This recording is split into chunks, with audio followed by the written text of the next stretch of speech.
I think all the time about that moment that Riley was faced with in that classroom, how he had to make a decision so quickly and how instinctual it was for him to choose to act with love. And I'm so proud of him for that. When I think about him, I don't want people to think about how he died, but just the amount of love that he portrayed on that day for everybody, and the fact that he cared about people he didn't even know that much. I want them to remember what he did. I want them to remember how he was as a person.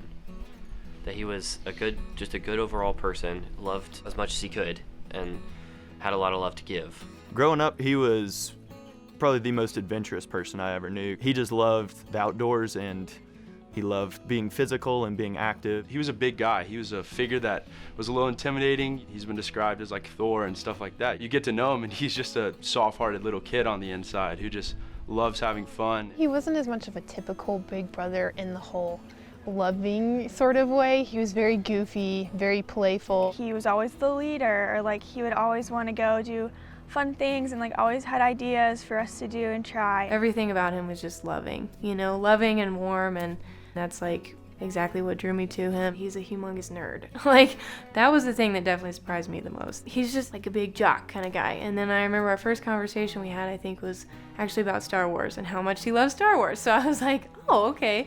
He got recognized as a Star Wars Jedi in a book, and he would think that was probably about the best way to be recognized for anything. Most of this attention, he'd be very humbled about it, but that, I think he'd flip his lid. He's always been the protective older brother. We said he was goofy and he played around, but he always looked out for us, for anybody, not just us.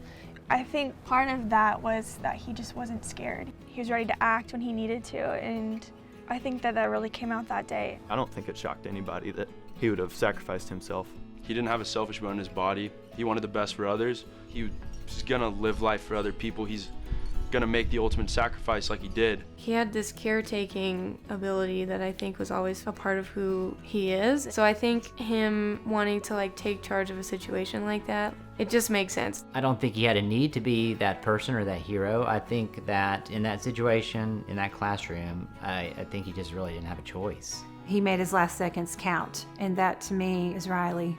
His story and his actions had an impact, and at this point we're realizing that it's become global. We decided just one night, sitting here as a family, we would start a foundation in Riley's name. We started the Riley Howell Foundation Fund, and we have as a mission to support organizations that benefit victims of gun violence.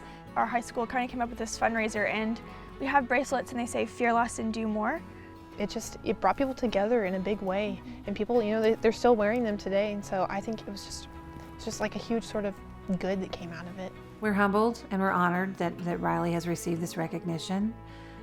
We wish with all our hearts that this was something that hadn't happened and that he wouldn't be receiving this recognition, that he'd be here with us, living his life and sharing his gifts, which can't happen now. So I hope we can all come together and work to solve this problem.